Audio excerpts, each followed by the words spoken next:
What's up, YouTube? For those of you who are new here, my name is Hallie. And I'm Jared. And welcome to Hallie's Wandering Soul. Normally we're out adventuring in our self-converted Sprinter van, but today we're going to give you guys some information on going to Baja in your vehicle. We just spent the last week preparing to take our 24-foot long Sprinter van down to the Baja Peninsula. We're gonna go all the way to Cabo if we can. So it's been quite a process of like trying to get everything together. So I kind of wanted to give you guys a little preparatory video that talks about everything that we did to prepare to go all the way south before we actually go. We're probably gonna follow this up when we get back with like a what we wish we knew type of video, but this is a good start. Alright, so the first thing that you need to go down to Mexico, whether you're going to the Baja Peninsula or mainland Mexico, is Mexican auto insurance.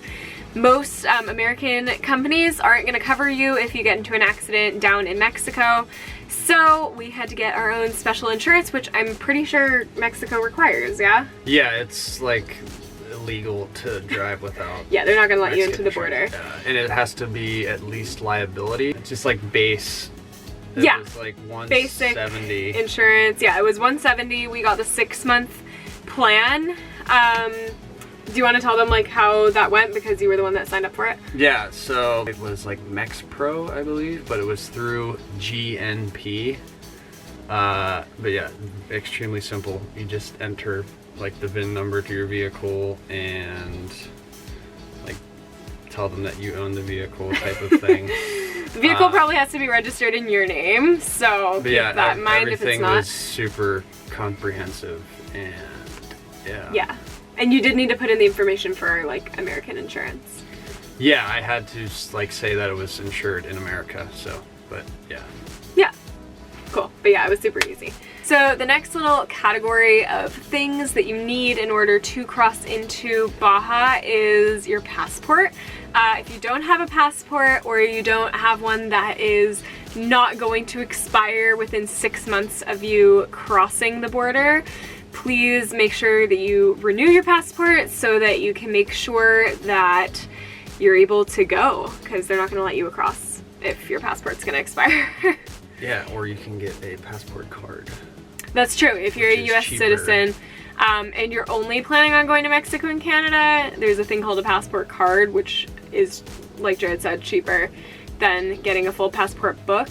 But it only allows you into Mexico and Canada. So then the next thing that you need is, again, pretty self-explanatory. You need your registration or your title. We decided to leave our title at an undisclosed location, just because that's a little dangerous to be driving around with your title, but we do have a registration, just some sort of proof that you own your vehicle. And yeah, make sure your tags aren't gonna expire anytime soon. Yeah, because the US probably isn't gonna let you back in with expired tags. We like pre-bought our registration, which you can do in a lot of states for like, I don't know, like 3 months ahead of time. Yeah, our van is registered in Kentucky, so because they base when your registration renews on your birthday, we had the choice between January or March. So we originally said March, and then we realized we're gonna be in Baja when they expire. So we switched it to January, and we were able to get them early. So we have our brand new 2021 or 2022 tags. It expires 2022. Okay, so 2022. We have our brand new tags on there, so we don't have to worry about crossing back with expired tags. Alright, so the next thing is your FMM tourist card. Do you have the translation? Forma Migratoria Multiple. We clearly don't speak Spanish. But it is a requirement for you to cross the border. We decided not to purchase it online and print it out because it has our passport information on it, so we're gonna buy ours at the border. It's apparently around $30 US, so really not a big deal, but it is a requirement to go to Mexico even if you're only going for a month like we are. It's basically a tourist visa, but also it's not really a visa. It's just like just another document. Just another document. Alright, so the next thing that we did, other than getting all these documents in order, was yesterday we went to 4 stores. A few stores to stock up on supplies that we don't think we're gonna be able to get in Mexico. I mean, it would be really cool if we could, but from what I've heard, they don't sell our dog food down there, so that was one of the things we had to get. Got an extra 7-gallon container, so now we have a total of like 29 gallons? 29. Because we have that one jug, floating jug. So we've got about 29 gallons. 29 gallons of water. Because you can't drink the tap water in Mexico or use it to wash anything. Yeah, so you basically food-wise. need to like purchase water, and it's kind of few and far between where you can fill up, so we want to be able to carry as much as we possibly can. We don't have like a fancy 30-gallon big tank. we use a bunch of these like little blue ones here. Let me. This is 7 gallons. You can pick up at Walmart, and they're like 14 bucks a piece. Yeah. Super doable, but yeah, you'll a lot more convenient at the like water purchase stations to just carry those in. Yeah, like even in the US. Yeah, like at the Glacier Phillips. Yeah, so that was the other thing that we did. We're in San Diego right now, so it was really easy to get the vehicle serviced because obviously there's a lot of mechanics, but also there's a Sprinter specific mechanic here, so we were able to do that. Just a general checkup, and the guy recommended getting the diesel fuel filter changed before Mexico, and then he said to make sure and get it changed on the way back because the quality of fuel is a little hit or miss down there. Yeah, he basically gave us like a whole list of things that he recommended doing before Mexico. He seemed like he does this a lot, like handles Sprinter vans that are about to go down to Mexico. Okay, so we also travel with a dog. His name is Lassen. He's right over there panting because we just had him running outside with some friends. Apparently the border doesn't require any of his veterinary records because we're crossing at Mexicali, not Tijuana. Because we've heard bad things about the Tijuana border crossing, about just like it being really long lines and a little bit more invasive, but they don't require Lassen's vet records. They technically require that he's in a clean pet carrier, but we've also heard that you don't really need that. But I did want to print his veterinary records before we left, just in case they needed them, or just in case we need to see a vet down there, just so we have everything all together. Max Tracks or traction pads, they go by like different names, but I got a pair of them for like $80 on Amazon. The Max Tracks brand, which is like the bougie name brand, is like $300 or something for like a pair. They're basically just like these textured boards that like if you get stuck in sand, you just wedge them in front of your tire and it like creates a platform for you to get out of the sand. Yeah, a lot of the campgrounds in Baja are right on the beach, so we're gonna be driving on a lot of sand. I would not recommend going to Baja without Max Tracks. It just sounds like a bad idea. Yeah, so Max Tracks, like, I don't know, recovery gear. I probably do need to get a tow strap of some sort. We have that ratchet strap in the back somewhere.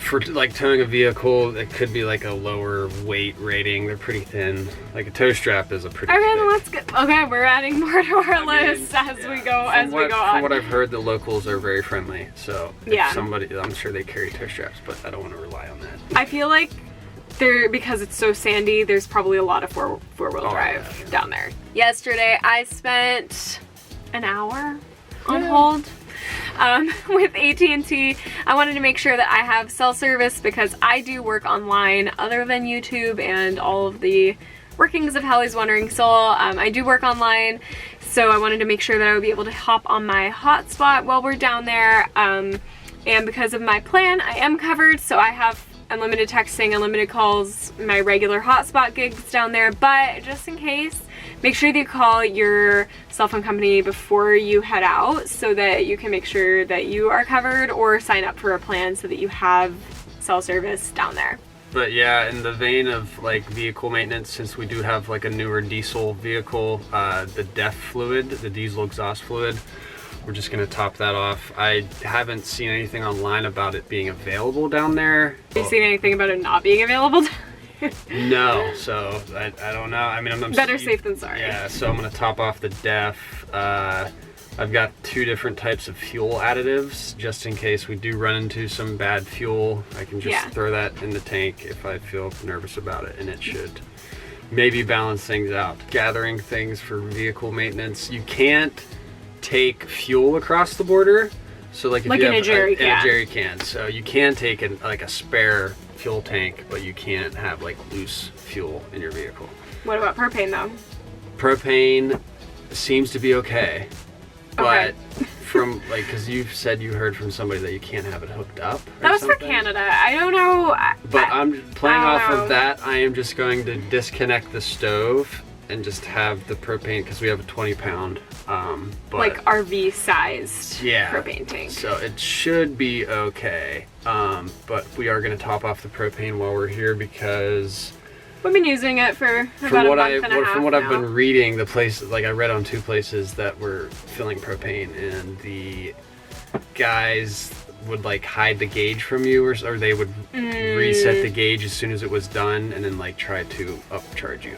So there's some iffy propane fillage situations, but I don't know the availability of like the green Coleman propanes. I don't think any. Okay. I think that's something that people normally stock up on before they. And I also read there might be a different fitting. Oh. So I don't know. I feel like I've heard that too. Yeah, there might be a different fitting for like propane and stuff. No CBD or related plants. Do not try to cross with that. Yeah, so we just learned that just as certain plants are illegal in Mexico, for obvious reasons, CBD is also illegal. We just learned that they have absolutely no way to distinguish the two from each other. So we are gonna leave our CBD in San Diego with a family member who lives here. We just partnered with New Leaf Naturals, so we've only gotten to try it a few times before we're gonna have to let it go. Pepper spray might be like a bad thing to cross with, and we do have bear spray. We have like 3 cans of bear spray. That would be really expensive if they take that. We might leave the don't plan on anybody else coming with you. Oh my god, yeah. Don't. That's a really good point. It is like it's kind of a commitment. It is a big deal to like cross into Baja. So like people will say they're coming and then they won't. It's not. I'm not mad at anybody, but no, Silver might still meet us. Yeah. She might still meet us down there. Yeah. It is a big commitment.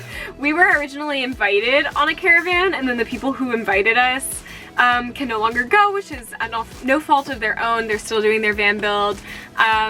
And so we started to just organize our own caravan, and it turns out that all the people that originally wanted to come can't go anymore, except for one friend who's probably gonna meet us down there. So we're probably gonna end up doing the border crossing by ourselves, which was not our original plan, but it'll be an adventure. What are you doing down here? Right, John. Why are you down here, bud? What are you doing? Yeah, we can see our boy. Alright guys, I think that's everything. I mean, I guess you'll see in the recap video after Baja what we forgot. Yes, and we will make fun of ourselves and laugh. Yeah, we'll be like, oh, remember when we were like, oh, we're not concerned. No, I'm really not worried. I know a lot of people have like safety concerns with going to Mexico, but so many van lifers do this trip annually, so I'm really not too concerned with like the actual border and the military checkpoints and all of that. Also, for anybody who is concerned, we've been traveling full-time for almost 2 years now, and we've kind of come up with a system that works for us in terms of COVID. So I'd really appreciate no COVID comments down below, because we know how to travel safely. We don't interact with locals unless we're buying food or gas. Really, everything we do is outside and with our own company. But yeah, I think that's it, right? That's it so far. Alright, you want to tell them the ending message? Stay wild, you wandering souls. Please remember to like, comment, and subscribe to this video. If you want to see our Baja content, we'll be posting it as soon as we get back to the US. So yeah, thank you so much for coming along on our journey, and I'm really excited to take you to a whole new country with us. It'll be fun. It's gonna be such an adventure. Neither of us have ever been to Mexico, so this is gonna be an amazing adventure to make up for the lack of Alaska last year. So yeah, thank you guys so much for watching. I really hope you found this video helpful and informational, and we will see you in Baja. Safe travels.